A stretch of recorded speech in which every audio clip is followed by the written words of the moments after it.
I think being able to open doors and leave doors open for people is massive. So the people that took a chance on me, I think you should play that forward. You should definitely be giving that leg up and lift up. Your job is about honesty, it's about transparency and authenticity, but helping others. None of us got here all on our own. Own merit, own hard work, absolutely. But somewhere along the line, somebody helped you in one way, even if you didn't know about it, even if it was the giving you the job. Leaving legacy sounds grandiose, but leaving something better or leaving somebody more confident or feeling okay to try a thing is absolutely where I get most of my energy from.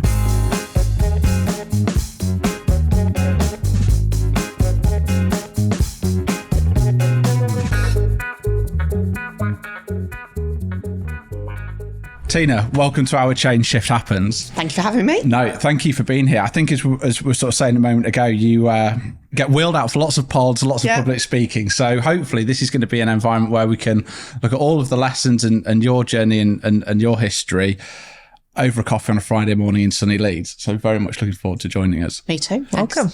I wonder, could you just give us a whistle-stop tour of your background and how you've got to be in the role at Yorkshire Building Society? I'm going to try and whistle-stop 25 years, right? But I started on a counter. Really interestingly, I was reflecting. My very first job in banking was a part-time, I need to work while doing my A-levels and earn some money, job in banking.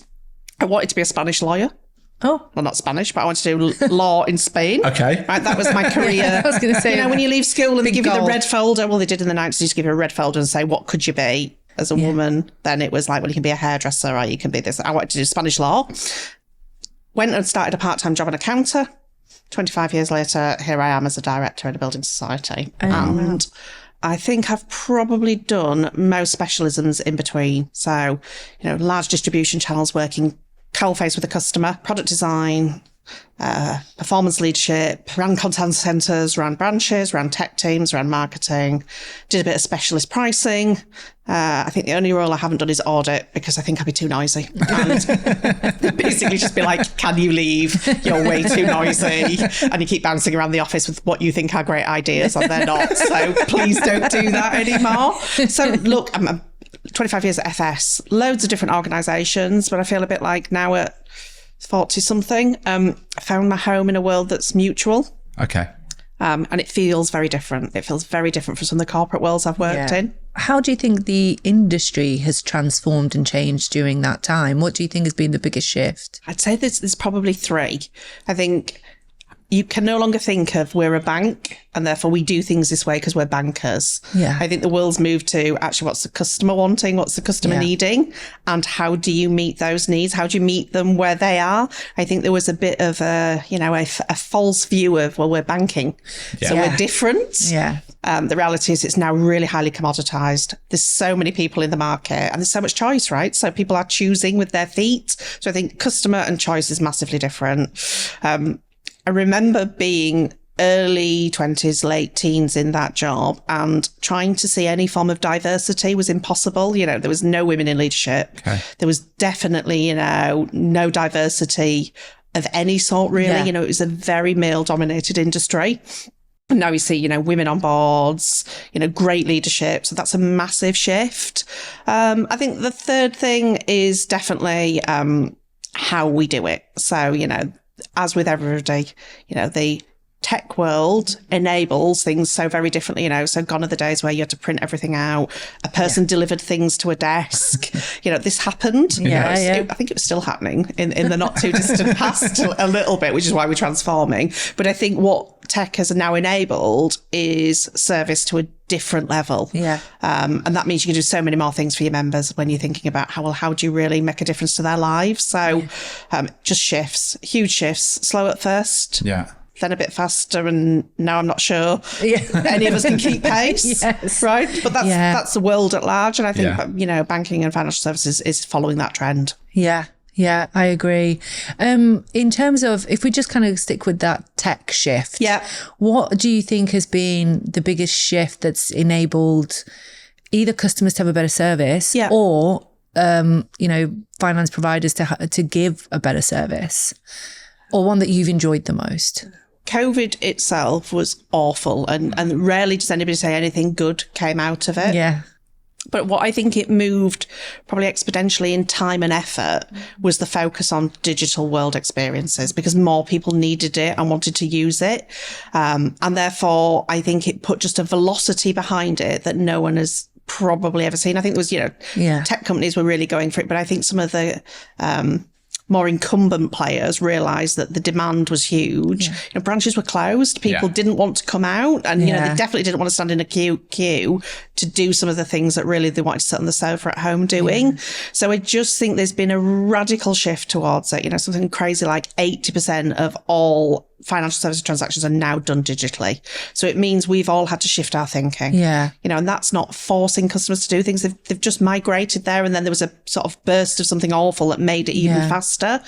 And I think now what we're really seeing is a shift from, well, tech is a thing that does a thing, to really genuinely customer-centered design. And what does that mean? So instead of it just being, faster and cheap for the bank to do, what we're actually thinking about is, what do people want from this? And how do you enable it? I mean, that is a massive shift, especially in the area that you lead, right? So, and you mentioned that it is quite difficult to keep up with some of this stuff. How do you keep up with, not just technology advancements, but also kind of the customer demand for them? Like, what do you do to sort of educate yourself or get yourself in a position where you can lead from the front? I think anybody that's in a leadership role never stops learning. And anybody who thinks they know it all is also kidding themselves. So there's two things. I think, don't try and be it all. I think great leadership's about actually getting the people in the room that are better than you in certain ways. To say, come and tell me about the things you know and actually lead it for me, lead it with me. I think working with great third parties who are experts in this and are doing it globally. We're a fabulous building society, but we're UK based, right? So we're not necessarily naturally going to lean into, well, what are they doing across the globe, unless we get third parties to come and help us, show us, talk to us about it. I was listening to a great talk the other day from a guy who runs a mutual operation in Australia, and all of the learns that they've done there. So there's always a bit of, well, what's your regulator do and say, but just trying to learn that way, get third parties in to help us. And I learned long ago is the best thing is to get the smartest person in the room to not be you, is to be the people that work with you and for you and help you be that.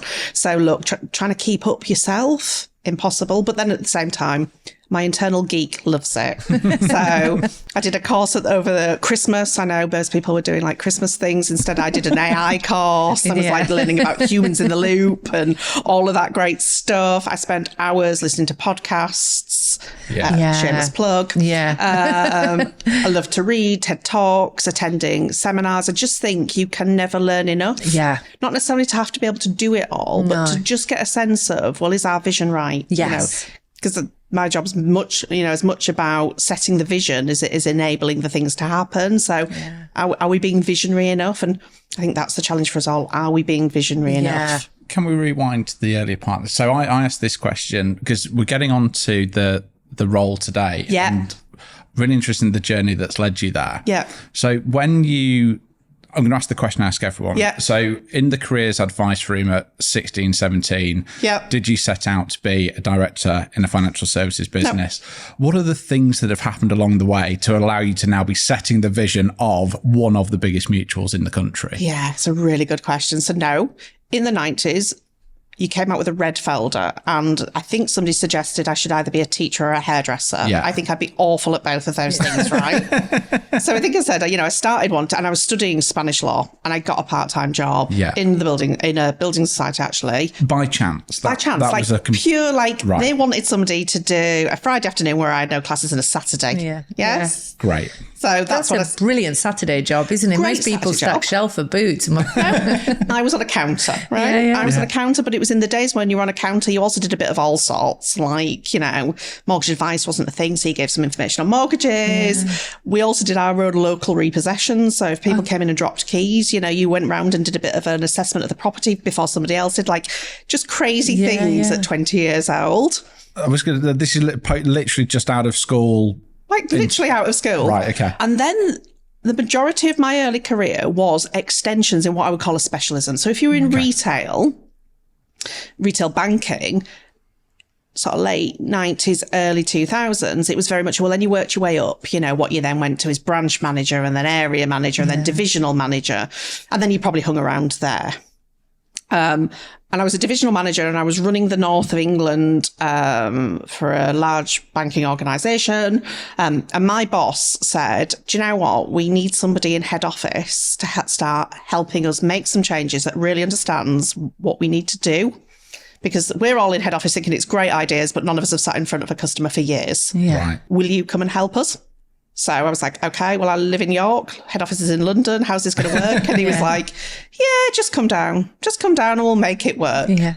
And that was a massive turning point because really that transition didn't really happen. Right. It didn't really happen that you went from out in the field to head office and suddenly started, in the environment and the culture and all of those things. But he obviously saw something in me that probably I hadn't even realised was there. Yeah. That's how I started some of the journey to where I am now. So I worked on big change programs, but with very much, I've got none of the technical skills. I hadn't done Lean and I hadn't done Sigma and I hadn't done Prince. I did them all I was learning, but my role was to really be the advocate for the customer and for the people that were going to receive the change. Wow. So not to do the coding, but to say, when you've built this thing, this is how somebody on the front line is actually going to use it. Yeah.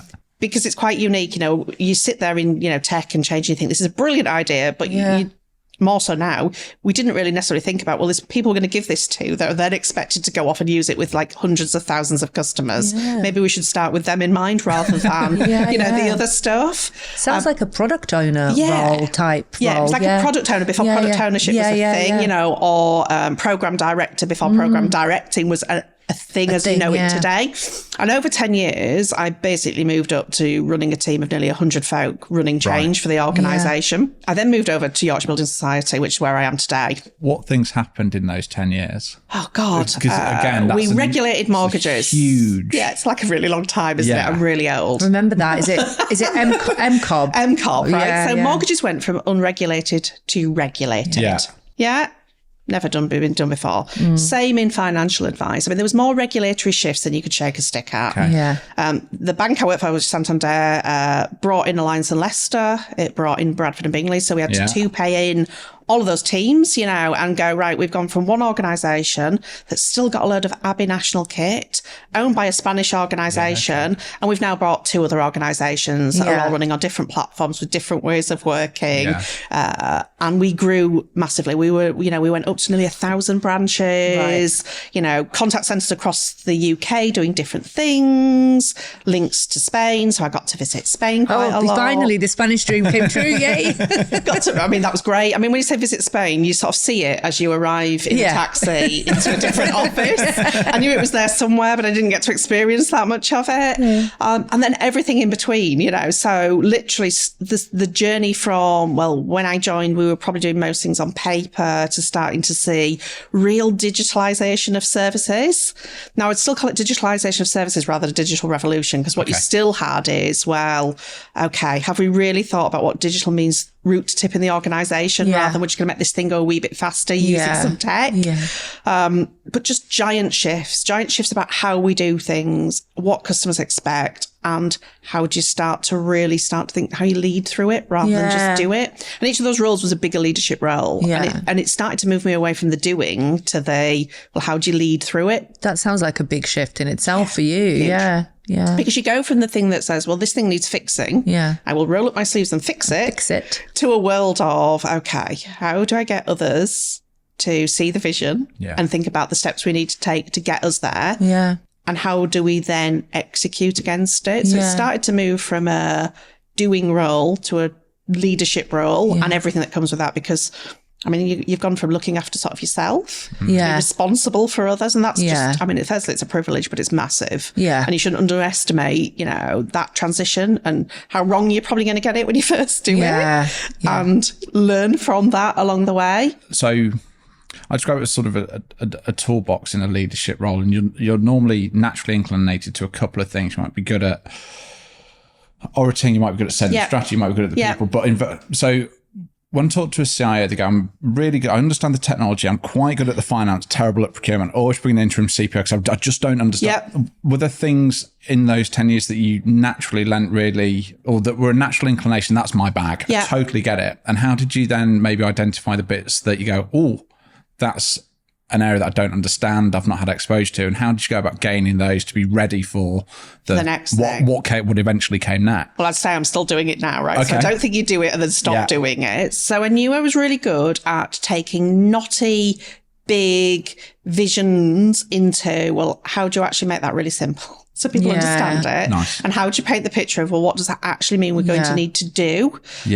So I knew I was good at that. My mum would tell me I'm nosy. I would, apparently it's called curious today, right? But my mum said it's because you're nosy. It's 100% called curious, by the way. Absolutely 100%. called curious. It's not nosy. But it's just like, I wrote it on the wall somewhere. Yeah. But I'm super nosy. Like, I like to know how things work, what makes people tick, what's going on for folk, kind of, and I really get a buzz from both understanding that and thinking about, well, how do I help some of that? So I knew, two strengths, the things that made me good at what I did, but didn't have a background in tech, right? Didn't have a background in any of the things that really enabled. Yeah. So the enabling bits. And look, I'd say I'm still not your, 20 years hardened tech professional. But what I do know is how to get great people in the room that are that, and then talk to them about, well, this is the vision. How do we get there? Yeah, okay. So the same thing again, it's a vision painting. I also learned that I'm going to have to learn along the way and I'm going to have to make mistakes, right? Sometimes we're thinking you do know it all, or feeling like there's an expectation for you to. Yes. There's an expectation when you're, or maybe one you set yourself more than that's set for you, that you're the leader. Yeah. By leading, therefore, you must know all the answers, right? And actually, I learned pretty quickly that I didn't. When I tried to, I got it really, really wrong. And maybe to stop that and start thinking about, well, what do I need or who do I need to help me on that? And that's just a thing I think you either inherently know when you start or you learn along the way from getting it a bit wrong as you go along. And I think I'm still learning. So, this new role, so it's not new role, around 3 years in, there was elements of it I'd never done before. So there was elements of marketing I had never done before. Yeah. The first 3 months in role, they were talking acronyms and I'd be like, yeah, great. And then I'd have Google out and I'd be like, okay, there's an acronym I did not know there. I sort of got what they were saying, but they were using 3-letter words for things. And in my mind, it meant something else because I'd come from this world of, change. And I was like, a CPA? What's one of those? Yeah. So I'm still learning now, which is what I think keeps it fresh. And I think half of it is just being prepared to lean in and prepared to quell that inner voice that says, it's okay not to know all of this. Yeah. It's okay to get it wrong. And it's absolutely fine to ask other people to be the expert in the room and just lean into helping them do it. Yeah. Yeah. I think as you're sort of talking, and there's obviously through that period quite a lot of change. Yeah. There's change in the industry, there's change for you in terms of the types of roles that you're being asked to do.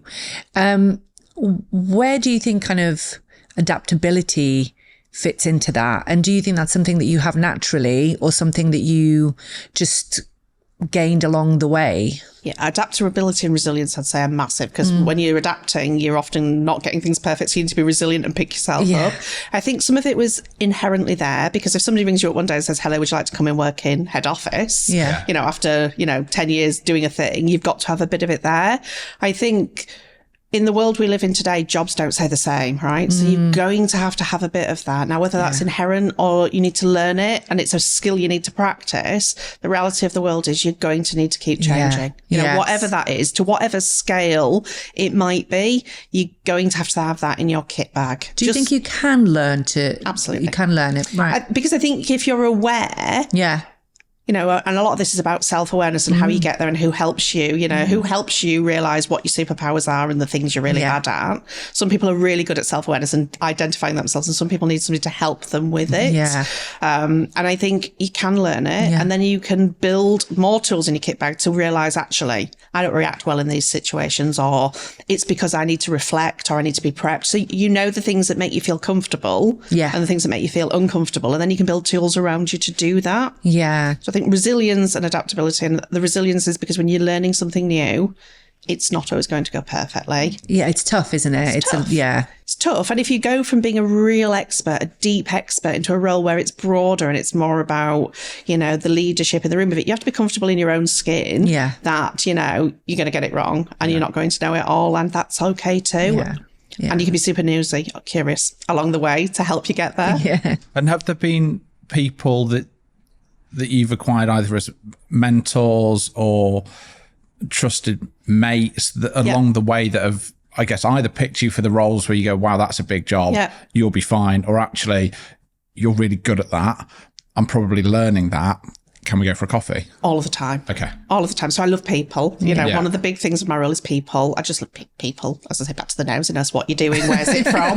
That's the curiosity. So I love people. So there are people I still keep in touch with now that I worked with 20 years ago. Wow. Yeah. For two reasons. Firstly, we're mates. We've moved beyond, the work function. But secondly, they're the people in my personal boardroom that will say, that I'll ring and say, I'm going through this thing, what's going on? And they'll give me a real honest view. People along the way where I've been like, I'm not very good at this, help me. Yeah. But I would really advocate for mentorship. And, by a personal boardroom, I don't mean some, executives. I mean, people that will be your cheerleader, the person that will give you the dose of honesty, the person that will give you the confidence boost, the person that will talk to you about, where you are in your career, building those sort of army of advocates to help you with different things. I think it's really important. And I think a mentor role is very different from your boss's role, because it's about you, and it's about helping you, not necessarily think about the tasks and the widget, but be the very best you. Yeah. Always had one. In fact, sometimes I've had two or three because I've needed them from different things. Yeah. But also have a really good connection to people I've work with now.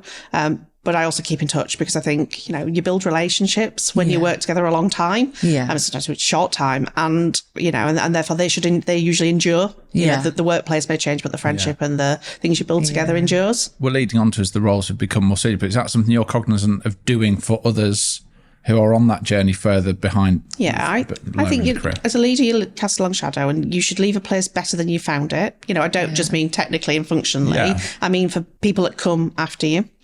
I think, particularly as a woman in finance, the world is better, but we're still a way off parity. And I think being able to open doors and leave doors open for people is massive.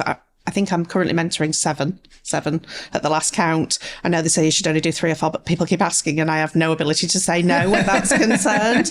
And that's about trying to give people the leg up that I got. So the boss that said, come in and work at head office, or the person that said, come and be a savings director when actually some of your experience is there and some of it isn't. Yeah. So the people that took a chance on me, I think you should play that forward. Yeah. And you should definitely be giving that leg up and lift up. Yeah. Your job is about honesty, it's about transparency and authenticity, but helping others, is none of us got here all on our own. No. Own merit, own hard work, absolutely. But somewhere along the line, somebody helped you in one way, even if you didn't know about it, even if it was the giving you the job, because nobody's ever ready for that next job. So I think leaving legacy sounds grandiose, but leaving something better or leaving somebody more confident or feeling okay to try a thing is absolutely where I get most of my energy from. Oh, I love that.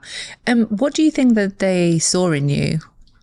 You mentioned one person who just called you up and was like, come over. Yeah. And you said that they must have seen something. What do you think that was? I've spent quite a long time thinking, what are my superpowers? Because you always have to tell them, don't you? So what are my superpowers? So I think nobody is you. And I think you need to remember that, so that people will have all different skills and that's great, but nobody's an identical copy of you. And you should be really clear on what that is. So I'm authentic and I'm passionate. I genuinely am all in. So if I'm doing something, I'm all in. Live it, breathe it, love it.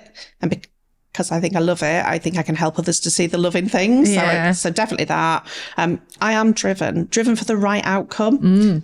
So driven for the right thing for the customer, for the colleagues. I'm massively driven, massively focused. I can tell great stories, so about crazy things that have happened to me and everything in between. And there's often something crazy that's happened to me. Yeah. I think I'm the only woman in banking that's ever been locked in 3 different toilets for 3 different organisations. It's a thing. I'm not sure if this is one for now, but it's definitely happening before we go. Yeah, it's definitely, we can come in, so there's always something crazy that happens to me, but I like the storytelling element. So I think they could see that.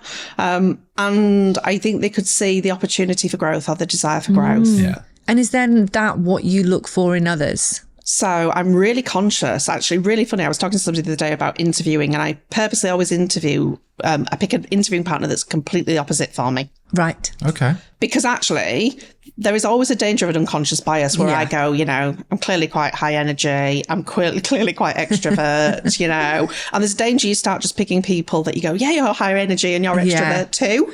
And that might be awesome. But there's a bit that says, actually, let's get a balance in the room when you're interviewing. I am really values driven. So I do look for people with, a value set. It doesn't have to be the same as mine, but, a value set. Yeah. I like sometimes taking a chance on wild cards, because actually I don't think you have to do a job for 20 years to be good at it. Yeah. I think what you have to have is a set of transferable skills and a desire to learn and to develop. And you can't always teach that. That's, that's the thing people come with. So, I do like trying to think about non-obvious moves, and people that are, desperate to make that difference.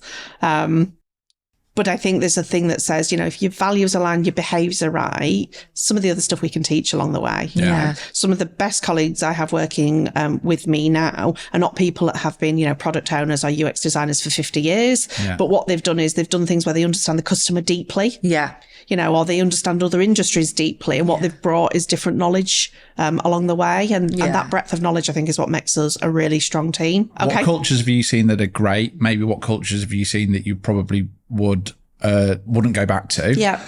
And what traits have maybe been positive and negative in those? And then how has that impacted what you try and set now for your team and I guess the society? Yeah, I think culture's like any muscle, isn't it? You've got to work really hard at it. Culture does not happen by accident. Yeah. So the environments, I think, work the best is when it's as much as a focus as a thing you're doing. Okay. Almost that the culture is a priority for the organisation, because if you make it a priority, lots of the rest of the stuff you need to do comes easier and gets easier. I think some of the best are where people are in it together. Okay. So there is a bit, there's always a hierarchy. There's a structural hierarchy, but those that come together in a united goal, and are laser focused on getting there together, almost irrespective of what your function and your task is. So I think that one where you're open for learning, you've got a growth mindset. But what I mean by that is just an opportunity to learn, fail, respond well to failure, and go again. Yeah. I think those that are prepared to think about things a bit differently. Okay. So I don't work well in a very fixed mindset, and a thing that says, well, we've always done it like that. Mm-hmm. Okay, well, what got us here probably isn't going to get us to the next phase. So, that willingness to try different things, succeed or fail. And I think where a culture where it's embraced for people to be different, genuinely different, and bring all your differences with you and all your quirky craziness along the way. And actually, because that's what makes a team, and that's what makes an environment that says, well, let's challenge one another to get to the best outcome, rather than 10 people all nodding because that's the best thing because we've all learned it the same way and done the same thing. So I think there's some of the dimensions where I've seen work really well. Yeah. I think, look, I am a child of the 70s. I've worked from the 90s upwards, where it was do as I say, not as I do. Yeah. Only X person can make that decision. Yeah. I think where it's non-autonomous, it's just really difficult for people to make the right decision. And often the right decision isn't the most senior person. It's probably the person that knows best. Yeah. I think a world where that's, so the differences are not embraced. Okay. Yeah. I think quite a lot of the change we've seen just in the world at large has helped business cultures move forward. I used to talk about what I called my posh Yorkshire voice because I worked in London, and I'd get to Peterborough and I'd adopt some sort of what I can only describe as a posh Yorkshire voice. Yeah, yeah. Because people would talk to me about, aren't you Northern? Oh, yes. Not right. Yes, I am. I live, But because it was almost that I perceived that it was an expectation for me to behave, act and sound the same way to fit in. And then I really stopped doing that because, gosh, was that exhausting, adopting this posh Yorkshire version of myself. Yeah. But I think that they're the environments where nobody thrives, because it's really difficult to be doing that level of masking and be really good at a thing and really focus on what you want to do. So I think cultures that embrace difference and actively seek it out, for me, are where I thrive and where I see people thrive within it, because you're set in the right environment. Yeah. Look, we can talk about tech and we can talk about transformation, but they fail if you don't think about people, behaviours, leadership and culture. Well, that's where I want to just touch on slightly. It's how do you keep a positive culture throughout a really big transformation? Yeah. Like, what are some of the tools that you use? Yeah. At the beginning of a transformation, do you kind of set intentions? Do you have certain kind of policies? What is kind of your playbook around tackling a transformation in a culturally positive way? Okay. So I think I'd start with the 4 things I've just mentioned. So I think transformation, there's a crazy stat, isn't there? Something like 80% of all transformations fail. Yeah. And I think often they fail because you don't start with, Are your people ready? And do they understand the why? Yeah. Yeah. Have you set the right culture to realise that positive doesn't mean everything's going to go to plan? Yeah. Right. And you're going to have to pivot and you're going to have to change and things will not always go right. Yeah. You know, are your leadership all aligned? You know, so are we all aligned? Have we prioritised? Have we all agreed? Or have we dissented, agreed, and then agreed what we're going to do with it? Because there's nothing worse than being the colleague that says, I'm not really sure what our priority is or why that is. So is your leadership aligned? And then I think it's about the honesty, you know, so what's going well, what's not going well, you know, setting the culture and the environment where people can say this is and this isn't, and then coming together to reset. Okay. And I think, you know, the bigger the transformation in many ways, that harder that is. I think the transformations I've seen not go well start with, well, what's the tech thing we're trying to fix? Or, you know, what's the system thing that's not going well? Well, that might be your catalyst for thinking about it. I get that. But if you don't start with those things as part of your intent, you know, nothing else you do afterwards is going to work, because you're going to have a great tech solution, but nobody's going to know why you've changed it. No one's going to be bought into it. Your leadership are going to be all over when they're trying to land the why message. So I think starting with those things. Yeah. And I think let's not confuse positive with perfect. Yeah. You know, so it's about, have you set the right environment for things to go wrong? And they will, you know, sometimes daily, you know, and that's okay. It's more about how you react to that, because you've set the right environment, you've agreed the parameters, you've agreed what success looks like. And more fundamentally, you've got the culture to be able to say, well, what do we do when it's not going well? And how do we build together to start to change it? And I think any change, be it transformatory at organisational scale or even within your team, needs to start with those 4 things.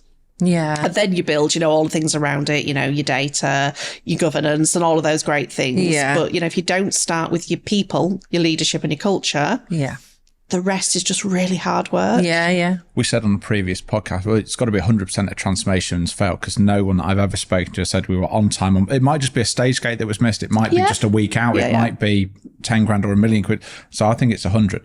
But you're clearly comfortable with failure. Yep. Are there times in your career that stand out as, I failed then, I've had to pick myself up, boy, did I learn. And that gives me the comfort to know that at this size and scale where you are now, it's guaranteed something. You're not going to be on week every week if you're delivering 2-week sprints. You're not going to be on plan when we're talking millions of pounds.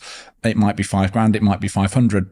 Is there something that sticks out where you go, wow, we learnt a lot there? Yeah. So when we landed, so it's 2015, which is going back a while now, I appreciate, but we literally regulated mortgages. So we went from unregulated to regulated, right? So we had about 1,000 people we needed to people change through. We had a new system which was built in Spain, brought over to the UK. And your role was leading this. And my role was leading this. Yes, yeah. And we had a hard deadline because it was a regulatory switch over, right? So there was none of this, well, you can miss it by 2 weeks. Well, you could, but you then couldn't do anything for 2 weeks. So you had to come off sale if you were not ready. Right. So it had like a hard deadline. So we put the first cohort of teams through and we were really super confident as a team. We'd done everything we thought we had. And 8 out of 9 folk failed. They failed the assessment. Okay. And we remember sitting there as a project team going, what has gone so fundamentally wrong here? Yeah.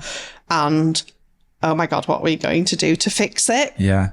And actually, it was some of those things we've talked about in the kit bag that stopped it from just being a career meltdown moment. And it was the team together doing it. So there was no one person that could fix that. And there was a bit of a, how have we got ourselves here? What actually is the root cause of this? And how do we build forward? Because we've got the other 980 folk that we've got to get through and trained. And actually, whilst it felt like this was a catastrophe in the moment, there was a route through, you know, that meant we were slightly delayed on the next cohorts going through, but ultimately we got there. Yeah. But I think the learning moment for me is I'd gone in uber confident, you know, that everything we could have done was ready. Yeah. And actually, it still didn't quite go to plan. Yeah. So it sort of taught me that sometimes even with your best laid plan, something can come along that you haven't anticipated. Yeah. And then it's what do you do to react to it? And how do you tell your boss when that's happened? Yeah. How do you paint the picture that says, but it's okay, I've got it in hand? Yeah. So that was quite a turning point. How do you do that? I don't know. I'll let you know when I've worked it out again. Chat later. Yeah, I will. You now have your 8th mentee. Picked up another one along the way. So that was a massive turning point. And actually, I think I've learned just along the way, there's very little that if it goes wrong cannot be put right. Okay. You know, that was a case example. It can be put right. because you're not starting from a point of zero. You're starting from a point of, we've done some stuff, it didn't work, we need to tweak something, but there's already capital there to build on. And so you are building forward. So absolutely you need to do the assess of where you are, how you've got there, so you don't necessarily get there again, but you're building forward. And you are building forward together. So I come back to that culture point. So if you're in it together, you've got that clear vision and mission, purpose, and you're all there together doing it. Yes, it's not always going to be easy. It's not, and sometimes it's going to be disappointing. And I come back to that resilience and adaptability. But I also talk about, most things can be fixed, usually what you are not doing is, breaking the bank or making it, losing trust for customers. There's always a way of building forward. And I think you've got to be really focused on that. And that's not to, diminish the, the reviews you're going to do to understand it. I think in the moment, what you've got to be really focused on is, where do we go from here? And then you need to do how do we build the learnings in for next time? It's really focused on what's your critical path to getting back to where you need to be. Who needs to be involved in it? And how do we do it together? And, that can be rolling sleeves up. It can be getting out of people's way, and it can be anything in between to get you there. Yeah, I think even as you're talking, I'm sort of thinking in my head, most of us are not necessarily afraid of failure. We're afraid of that we're not going to be able to figure out why, and that we're not going to be able to kind of manage our way through and forward. But I think once you've sort of made peace with that, you then just the rest that's left is just to roll up your sleeves and just get it done. I think that's probably what, I think it's the emotional response to the failure that sometimes, takes the longest. And I'm not saying you need to bounce back instantly, because people don't do that. But what you do have to do is that, okay, where are we moment in time? What's most important to where we go next? Be really clear on that, and then leaning into it, working together towards it. Absolutely, there's always time for, the PIRs and the how do we get there. But, no one person got us there. No one person will get us out of there. It's the bit of how do you do it? How do you react to it? Because ultimately, nobody wants to ring you and tell you something didn't go right. Nobody set out with that intention. So how you react to it actually will set the tone for how quickly people can bounce back and move forward often. Positive bounce back rate, I'd say, is a good tool to build, isn't it? Absolutely. Yeah. And then thinking, what do you need to do that? How do you do that? How are you mentally resilient enough? I just can say, what do you do to either separate from work, or to make sure that, because people are now coming to you saying it's not gone right, it's the overall director, so it's we're now, if we get to the YBS point, now you're on the other side. I am on the other side. Not acceptable. Well, now you're exactly now completely pivoted. No, it's absolutely not acceptable. Now it's your phone that's ringing rather than the dialing out. What do you do outside of work in the moment? How do you make sure to that point that there isn't a fear to pick up the phone to Tina, or there isn't an allergic reaction on your side that makes you bring your best self to that moment of the phone call? I think it's really, really conscious. So, something I describe it as fitting your own oxygen mask first. So if you're not looking after your own mental health, your own well-being, and taking some time for you, you're never going to be your best self, because you're just not. So I'm really super conscious of that. I make sure I've got great friends around me. I've got 3 crazy dogs. So every day I have to get fresh air, because every day they're like, let's go and get some fresh air. I'm conscious I take regular breaks. Okay. I'm thoughtful about mental health and what that means for me, what it means for others. I think there was a taboo about it for so many years. We were really happy to talk about what diet we might be on, but, we weren't okay to say I'm struggling a bit. I think the world's evolved and helped us be more open about those things. But fundamentally, I also know, whilst what I do is massively important because people are trusting us with their homes and their money, I also know I'm not the only one. I'm one of a many teams. So yes, I am the boss of those things, but I'm still part of a team. This is a team sport.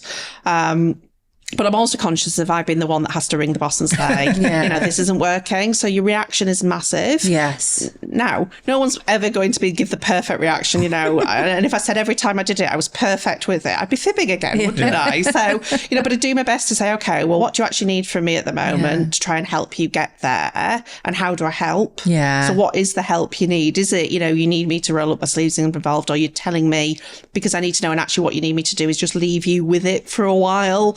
Or is it there's something you need unlocking? Because my job is sometimes about unlocking the door or unlocking the conversation, not about the doing. So I'm super conscious about it, but I'm also super conscious about fitting my own oxygen mask first, and therefore having regular time off, getting out in the fresh air, balance, balance is super important. And I think if you're not thinking about those things personally, there's no way you're going to be the best self for your team. And actually, sticking to that question around failure, can you remember a time when you've ever failed? And I asked, you mean other than the giant one where my entire cohort fell down? Do you remember a time when you felt like it was your personal culpability that led you to that point? And kind of how did you bounce back from that personally? So I'm going to let into a secret. I always do that because ultimately, in some ways, to your point, I am the director of and I'm the boss. So even if it wasn't me doing the thing that went wrong, in many ways I feel personally responsible because ultimately it's my team. So I often think, was there anything I could have done to help in that? Even if I couldn't have changed the outcome, was there anything I could have done better? I feel, massively invested in the success of my people and the organisation I work for, which is why I get out of bed every day and bounce around and do it. So I always feel personally responsible to a level. But ultimately, my accountability says I also am from a regulatory perspective as well. So I think those things are always on my mind to a different level. I think there's been times where I know I've not got a thing right, and that's, it's failure to a different scale. But I think it's also being a bit kinder to yourself sometimes. I think sometimes we're our own worst enemy in these things. We think about the conversation we've had that didn't go quite to plan, and you're playing it over 2 days later going, well, if I'd have said that, would it have made it better? So I think there's sometimes being a bit kinder to yourself. I talk a lot about, at the end of the day, you've got 3 options. You can do something about it. You can try and change it, or sometimes you just have to let it go. Yes. Yeah. Sometimes you have to go, I know this has eaten me up all day, but do I need to let it go? In fact, I was talking to one of the ladies I mentored the other day about actually the art of writing it down, the thing that's niggling you, writing it down, getting it out of your head and onto paper. And then going, is it what I think it was? Now I've taken the emotion out and I've just written it down. And then which one of those 3 things am I going to do on it? I do try and practice it. Doesn't always work. That's a really great tip. Is that something that you got from a mentor, or is that something that you I'm very sure somewhere? I've probably read it somewhere. I mean, I can't attribute it to him, so I'm probably stealing someone's great idea. And for that, I'm kudos. It was a great idea. But there's something that says that the art of writing it down takes it from an emotional turmoil into your head into something that's probably less emotional when you've written it down. And then it gives you the opportunity to say, do I need to do something about that? Do I need to make a change, or do I need to let it go and then act on it? Because actually, if you do need to make a change or you need to say something about it, do so. But also if you need to let it go, crumple that piece of paper and throw it away. And it's the act of it. It's the physical act of it. But I think that's important because otherwise you're soaking up like a sponge, aren't you? Baggage. And if you soak up a sponge too much, what does the sponge stop doing? It stops working, doesn't it? And because it can't move forward. So heavy. I think, it's too heavy. It's too cumbersome. It's burdened with the stuff. So I think the art of doing that, something, I do, and I talk to others about trying. Looking at, so we sort of get into the role now. So setting the teams up for success, 2 lenses. How do you identify, your super users, the folks that are absolutely going to get on board with the transformation and direction, and how do you empower them to lead or play key roles? And to your point around setting up at the beginning the program for success, how do you identify the detractors, and what's your approach to including, supporting, listening, understanding, and then in your role taking action if it simply isn't going to work? So I think that's a constant cycle. So again, don't think you can do it once and then just bobble off and hope it's going to be okay. So I think doing it at the start. So the why, start with the why, massive Simon Sinek fan, a bit of a name drop. But if it just makes it really simple, doesn't it? It so does, start with the why, really resonates with me because if I understand the why, I can work out, well, what's my space in this? So start with the why. Make sure my leadership team's really clear on it and they get to ask all the questions in the world about, why is it that why and everything else between, and challenge it because we've come up with a hypothesis often or an idea, but it needs more thought around the table to say, how do we make it work? It's a team sport making, circa 200 people, get involved. So make sure the leadership team's on board. Be really open to what are the things that might derail us that we need to be thoughtful about, and that'll be really different along the way. I think my general view is always include everybody in that storytelling and then work out by knowing your people who's going to get on board on day one, who's going to, will get on board, but they need some time to think about what it means for them, and who are the people that are going to struggle with the change, and what do you need to do for those folk to really enable them to go, okay, I might get on board at a slower pace. I will get there and what that might look like. And also be realistic. If you're talking about hundreds of people, there's always going to be a couple that don't fully. Yeah. Don't fully. But I think it's about also having really grown up and authentic conversations about this is where we're going to. This is why we're going there. We really want you to be part of it with us. Yeah. Genuinely, you're in the team because we want you to be part of it. But, life is a choice, right? So if you're really not on board, hopefully we can get you there. But if you can't, life is a choice, right? Yeah, exactly. And sometimes you have to make those choices because, the world changes and it's not for you. But don't think you can do that once, because you're going to have to do that same thing every time you pivot. You're going to have to do that same thing to remind people the why, because they've got embroiled in the thing. Yeah. And you're going to need to be constantly available. And okay to say, okay, we seem to have lost the mission view at some point. Let's get in a room and make sure we're really clear on the mission, and is what we're doing taking us towards it or away from it. And then sometimes you just need to jolly well get out the way and let the teams get on, but be there to do the reset. Do the, can I bounce this off you, or I'm thinking about this, or I've got to build to this, and work out what your roles are. What are each of your roles in it? Are you the cheerleader for this? Are you, what are your roles? The big thing I always talk about is making sure the customer's in the room, so have you got somebody in the room? Yeah, I was just going to ask this, because your sector is just completely transformed. Yeah. The profile of your customer, I would imagine the potential future customer compared to your current balance sheet of customer.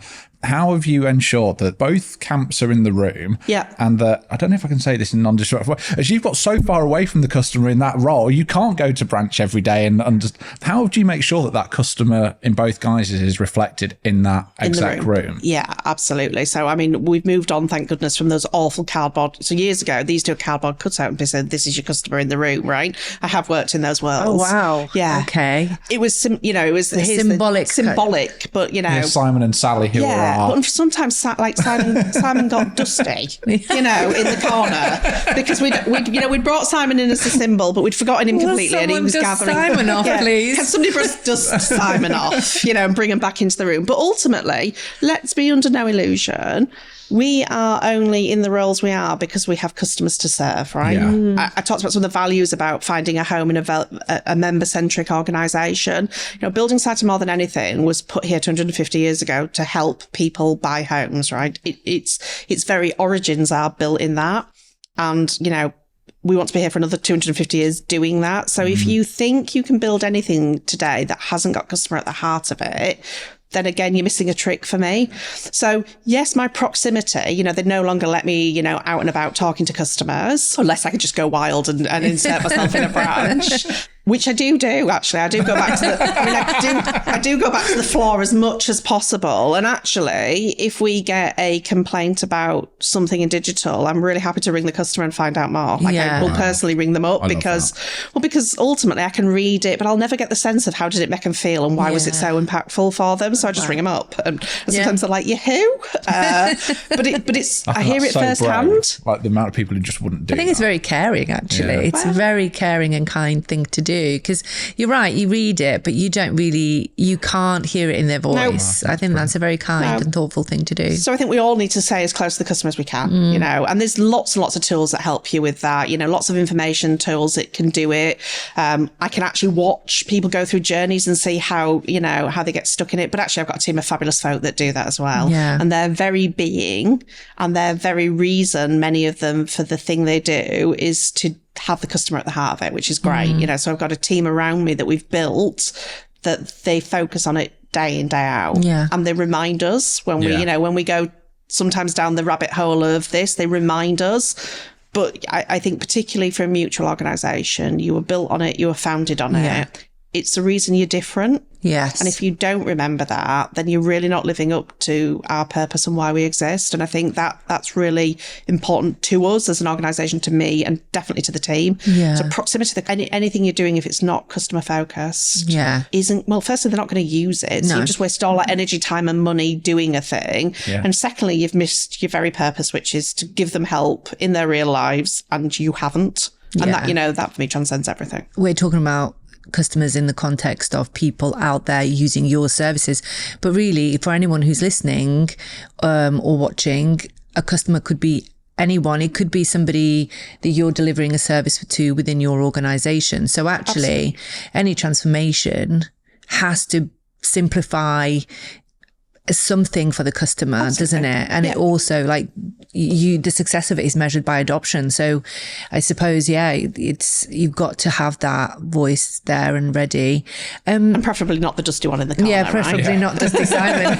He hasn't got a lot to say for himself. Dusty Simon. Don't do Dusty Simon. Can we unfold these cardboard cutouts? I feel so sorry for anyone called Simon that's listening. Yeah, Simon, we don't believe you generally dusty. This is not all Simons. Not all, hashtag not all Simons. No, hashtag not all Simons. But genuinely, I'm talking about customers in the sense of retailing too, but actually whether that's an end user in your organisation, they're still your customer. Yeah. If you're building something for them, it needs to work for them in the way that they want to use it and need to use it, not necessarily how you believe that to be. I have a question that I didn't get to ask about talent. Yes. And so Will asked about kind of people who are going to help you drive the transformation forward and people who might not necessarily believe in it or see the vision or be on board. During a transformation process, especially when there is kind of like a very tight deadline, how quickly do you deal with that issue? And like, do you have any advice for anyone who's going through that transformational period right now and trying really to get their organization on board with that transformation? Like, what do you have any tips for them around how they could tackle that and make it, balance being genuinely caring towards the team members, but at the same time being kind of aware of the business value that they need to deliver in the timeline? Well, I think that comes back to authentic leadership, right? And I think, high challenge and moving the team to the space you need to be needs to come with high support. So you need to be doing both. If you're doing one, out of sync with the other, you're probably not going to be there. Yeah. I think you need to be authentic about what are the capabilities we're going to need, and how do we get folk there? I alluded to some of the best colleagues I've got didn't necessarily turn up with the specific, tech capability or design capability, but they came with a load of great skills that we could teach the rest along the way. I think thinking about, well, what's my end state and how do I get there? So a bit like, where do I need to be and what are the capabilities I need to get there? And then how might I? So, I might need to borrow some. So, working with third parties to set you off on your transformational way, great. While you build some of that internal capability is a great way of thinking about it. I think I alluded to start with the people, because again, often the people change can take the longest bit, particularly if it's about learning new skills. Yeah. I think really focusing on the colleague in the, the human in the loop, to use some of the language, but the colleague in that journey is massive. I think it's being honest and transparent about where you're going to so people can decide, is that the journey I want to be in? And how do you then enable them to have time to learn while they're doing? Because that's the other thing. Because, rarely do people say, I don't want to learn, I don't want to develop. But they also often say to me, but I don't have time to do that whilst I'm doing all this other stuff that we need to do. So it's about creating the time. In fact, we set something 12 months ago called Your Time. And it's literally a 2.5 window when the entire division that work with me have the same time off together. Because otherwise what was happening is people were trying to do a learning slot. Yeah. And then somebody like me would come along and put a meeting in and they'd be like, well, there goes my learning slot. But by us doing it as an entire team and then going out to the business to say, for these 2.5 hours, one Friday afternoon, we're all doing some form of learning and we talk about what we're learning and how we're learning. Sets firstly it's important message. Yeah. I join in, so I'm part of the learning and I talk about all the things, I've been learning and reading and we've got a bit of a chat that talks about it. We share. Yeah. But I think sharing the time and the space to learn as you go is really important. Yeah. I absolutely love that idea and I think I'm going to steal it. Steal it. It's £20. No. but setting that Ask up. Dusty Simon, he'll pay us. Dusty Simon will pay. But setting that up and then being thoughtful about, it doesn't mean everybody has to be ready on day one. No. Use experts to help you, borrow a resource from brilliant third parties, have a plan to bring your people up, as you're going with them, bring them into it, talk to them about the things you're thinking about so they know, it's a team sport. We all need to know which way we're going, what that might mean. We need to learn along the way and then just be really honest along the way. Have you changed the interview process or the assessment process to allow people to hire on skills rather than... So we now do skill-based interviewing rather than tell me a time. So the competency-based interview, I think, is dead. Thank God. Yeah, thank goodness for that. Yeah. And also if you haven't done an exact thing, you can't be marked. It allows people to actually talk about the skills they've got in a way that's familiar to them. them, particularly if they're coming from a different industry from banking, where they might talk about different languages and in a very different way. So we've moved to skill-based interviewing, which is really important. I talked a little bit earlier about making sure your interview panel has got diverse people on your panel, because then you're thinking about you hopefully undoing any unconscious bias you've got by getting different opinions in the room. Plus, nobody wants to see two people that look the same as an interview panel. That, it's not the most welcoming, is it? So set that right environment. We're massively up for people saying to us, that doesn't work for me as an approach. How do you make it more accessible for me? Can you send me the questions in advance? So I can, because not everybody works well in the moment. Yeah. And I want you to be your best self, not your interview self. Technical roles as well. And this is a practical question for me. Oh, well, if we give them in advance, they're just going to use ChatGPT. Yeah. I think we do it for technical roles as well. What we probably do is a number of stages for technical roles. So we'll have a technical piece. Yeah. We'll also have a conversation piece, so we can talk to people about it. You tend to get a sense whether they actually understand it or whether, chat actually wrote it. Yeah. Plus it'll have Z's where S's should be, right? Yeah. That is a giveaway. So you tend to know because you're like, you don't seem to speak in the same language to which you've written this. And it looks the same as somebody else's that wrote it because somebody obviously asked the same question. So we try and adapt to allow people to be their best selves. There's, interviews that don't allow people to shine, you could be missing out on superstars, right? Yeah. So it's about doing that. And I think if you then do combinations of exercises, and I don't mean, like 7-stage interview processes, but that allow people to demonstrate a breadth of strengths, then you get the best candidate for the role. And I genuinely believe in fairness, and fairness isn't everybody's going to show up the same, so you've got to adapt your interview. Yeah. I would agree. The final part on that is, how do you allow cross-pollination from different parts of the society to come into technology, and how have you created those pathways? Because I'm sensing you're going to say yes. Yeah. Well, so yes, absolutely. Yes. So I'm so proud that a number of the colleagues that came with me over to digital actually worked with me in different parts of the business. So some of them were mortgage advisors, some of them were change experts, but were digital change experts. Some of those are the very best of colleagues because they've been close to the customer. Yeah. So I take talent, and I encourage my team to take talent from wherever talent may be. Okay. And sometimes it's in the least obvious of places, and it's about what do they bring. So what do those individuals bring, and have they got the ability to learn the bit that they don't? And sometimes I'll be honest and say, right, we're in a period where we need people that have done the job, that they've done these bits of it, great. But wherever we're growing and scaling, and we have been massively over the last 2.5 years, it's about balance. I don't need, always 20 people that have all got the experience. I might need 10, and I can take a chance on some of the other 10 that bring brilliant things to the party. And actually, that's what we need. We need those dimensions of diversity, not just, diversity in thought, diversity in experience and lived experience to make us the very best. Sometimes you will need, certain specific skills. Yes. Yeah. Great. But then that's not all teams always all at the same level in my experience. And it's being brave enough sometimes as a leader to know that, go with it, and be prepared to say, actually, while somebody's learning, and we've sent colleagues that had no experience at all. In fact, one of the chaps that works for us worked in share plans for years. So did share plans, but really wanted to become a developer. Okay. So we sent him on a boot camp. We were like, off you go for 3 months. Wow. Go into the boot camp, come in. Fully out of the business. Fully out of the business. Wow. Off you go for 3 months. So we carried him as a developer role, because I didn't have a junior developer. I said, come, you've got great behaviours, you've got great skills. We love your enthusiasm for it.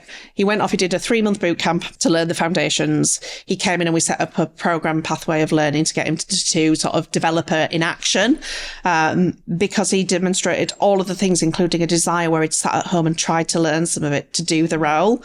Well, I can't buy that often, whereas, he'd done all of the things that said, I want to set myself up for success. What I need you to do is take a chance on me and help me do it. Wow. Well, absolutely. Come and do it all day long in my team, It's the corporate responsibility surely is to go, if we've got people like that in the organisation, nurture the talent, help at them. Nurture the talent, and I come back to the person that took a chance on me and said, come and do something in head office, it's exactly that. Yeah. And they're the people I think you really need to nurture as an organisation. Yeah. Do everything you can to make it work.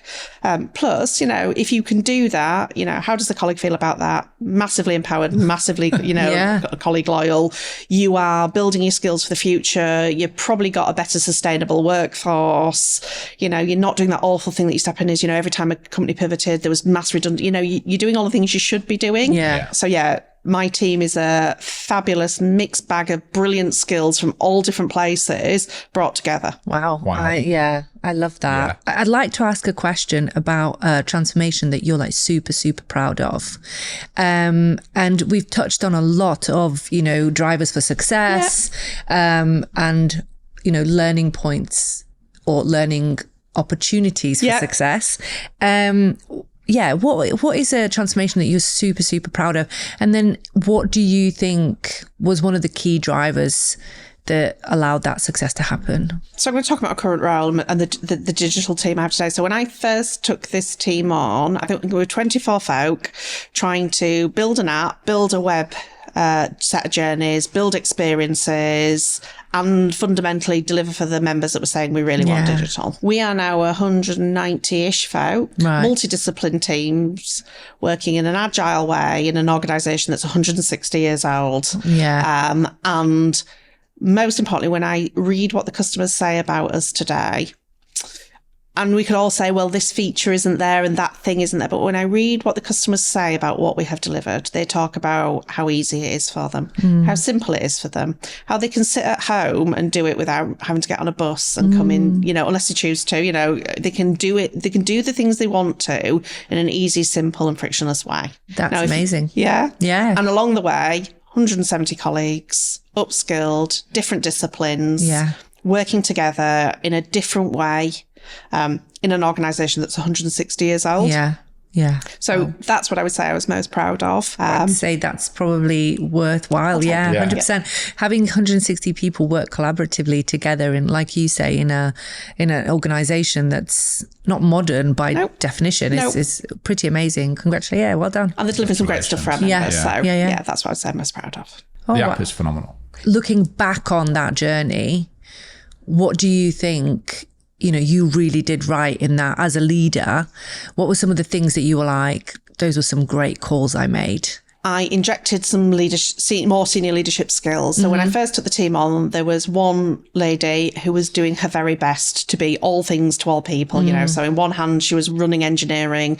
In the second hand, she was trying to do UX. In the third, she was running a live service. And in the fourth, she was trying to transform. And I was like, wow, I think we need to get you to have a little lie down. And we need to bring you some support. So the first thing I did was, I spent a period of assessing. So never jump in a role and think you know all the answers. So, a real period of looking at where are you and where do you want to be.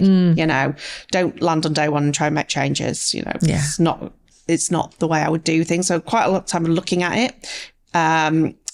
Changed the leadership team and brought more leadership in. So not changing that individual is awesome, but brought more leadership in. So brought some of the talent I talked about in that from all different areas of the business to say, help me with this journey. Because again, otherwise it was just going to be me and one woman trying to do it all. We'd have both been laid down.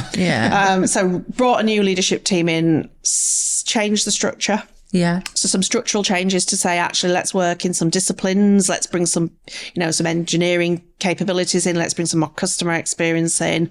Set a vision. So set an organisational vision. Spent a lot of time talking to our exco and our board about why we needed to change the why. And got them to come with us on the journey because of course I had to ask the CFO for some money. If you ever ask the CFO for some money, got to convince them. You've got to convince them, but you've got to have the story. You've got to have the story right, and then being really focused on what are the priorities. So we've got a vision. What are the priorities? We cannot change all of this tomorrow. So what are the things that are going to make or break the difference here? Let's focus on those things, and the other stuff isn't unimportant. But you can't do it all. So what are the most important, 3 to 5 things that we're going to really focus in, lean in together, start to shift forward. And then engage the rest of the business on the story. Because again, we are we're a function within an organisation. So we have to work with the rest of the organisation in a way that works. Can't just say we're off over here doing our own cool stuff, sometimes do that, but but we need to go together. So telling that story, the finance teams, the IT teams, that enable some of the the functional work, the contact center that spend a lot of time with the branch teams. We are a team, even though we're doing different jobs. So setting that tonal change to say we're going to be doing these things. There's lots of stuff that we can learn together, and we'll share as long as we go along the way, and then lots and lots of energy. Lots of options. In transforming, it takes energy. So work it in sprints and then have the holidays in between, Transforming, it's energy, it's hard. It will not always go to plan. Sometimes you're going to have to replan. A bit like any transformation, it's the same when you set up a new team for the same time. And there's been, moments along the way I've gone, okay, are we doing the right things? Let's go. Yeah. And there's been moments where I've gone, okay, I need to go and fit my own oxygen mask and go again. And that's just transformation. That's just the world, isn't it? And so many things apply to life in exactly the same way. But, really proud of what we've built. Yeah. Have we got loads of room to go? Absolutely. Have I just sat on the beach for 10 days scribbling about ideas and coming home with I've had this idea and they're like, those words strike you like, oh my God, she's been thinking while scribbling on a piece of paper while I laid on a beach. Absolutely. I come back with I've had this idea and they're like, okay, where's she gone to with this? But that's what makes it fun, right? Yeah, it is. Yeah, it is fun. It's the endless opportunity to change and go again that makes it fun. Yeah, I think it is fun. Whenever I feel the pressure, I had a really terrible day yesterday. It was just so much pressure that I decided I was just going to, make jokes. And that's all I did, except I made jokes with the wrong person. I didn't realize that he wasn't receptive to my jokes. So that didn't land well. But the rest of the time I was having a great time. So I just thought, you've got to have fun. You've got to actually switch your gear, don't you? Absolutely. And just try and have as much fun as you can. But also recognise that every day is going to be a different day. Yeah, it is. So, every day. Today's a great day because of course we're sat together. So it's like go and go again. I love that. Exactly. So I think what is next? Are you thinking about you've built this app? It works really, really well. You've obviously got lots of other things that you want to add to it, but are you thinking about kind of the next step in the context of using AI or, Absolutely. Evolving with the times? Like what is kind of next for you without giving too much away unless you want to? The reality is we've built something great. For it to continue to be great, it needs to continue to evolve, so data being just a huge part for us all. What is the data telling us our members really need and want? And how do we start to move into the world of, almost being able to serve that up before they know they need it? Yeah. But the big thing for us is trust, right? So we are dealing with people's lives, money, home. It's really fundamental to what do we do. So how do we do it in that way? And I also think we've gone from, there's some AI user cases to, just radical shifts in how does it make you superpowered in what you do? So I'm constantly thinking about what's next for us as a team, as a industry, as an app, right the way through, and then setting the next set of vision, It doesn't stop. No.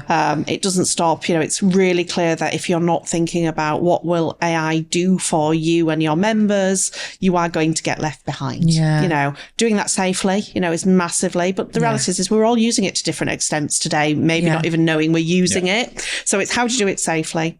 Where do you do it? So where do you do it and what are you doing it for? I think it's really important, because you could use it anywhere, even down to, asking what should I be saying this podcast today? Written by AI now. But, what should we ask in this podcast today? do you know, exactly. But it's really interesting because actually, people, do you sense that there's like a bit of a stigma at work if you use ChatGPT or Copilot are you sensing that people are like, little bit like, oh no, I did it myself? Because in our organization, we're actively asking people, no, use it so that you can spend less time having to, you can make yourself superpowered. Superpowered. So productive. No, I don't think there is in the industry. I think what we need to be really thoughtful of is when we bring it out to customers, because it's so unknown.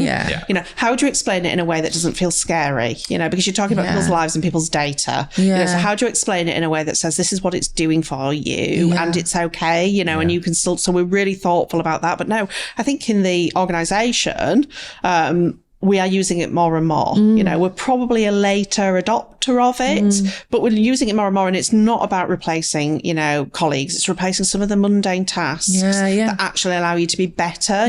If you can get it to tell you, of the 1,000 emails you've got, which are the ones I need to be, you can be so much more effective and efficient. So much more productive. And it's how to do that, how to deploy that in a way that says, actually, it's a helpful tool, not something to be scared of. So constantly think about what are our members needing next. constantly thinking about what do our colleagues need next and how do we help them get there? And then what is the next phase? Because, you know, I think we're endlessly transforming. I don't think transformation is programs anymore. We might describe it as that, but I think transformation is just how we now do business. Agreed. Yeah, I agree with that, actually. I agree with that. And like you say, I think it's getting faster and faster and faster. Even some of the transformations need transformations because halfway through you're like, oh, you know, there's an advent of something new and... Yeah. That's why almost I don't think you can call it you're doing a transformation. I think this is how this is BAU you're now now doing business. Because to your point, it evolves at such a pace. If you set a parameter and said this is what we're doing and the only thing we're doing, by the time you've done it, you're going to be going again. So this is how business is now, and it's how do you adapt or adopt that sort of ethos of this is just now how businesses are run. I think you've almost answered the last question, but is there advice that you would give to someone earlier on in their career, knowing that this is the world of work that they're entering, to be successful in it? I suspect those people earlier in the career are probably better at it than some of us. No, I wouldn't disagree with that, to be honest. In the genuinely, context, in the broad context, because there's three things, you know, they're probably more fluid, you know, they move around every 18 months to expand career and expand experiences. Fabulous.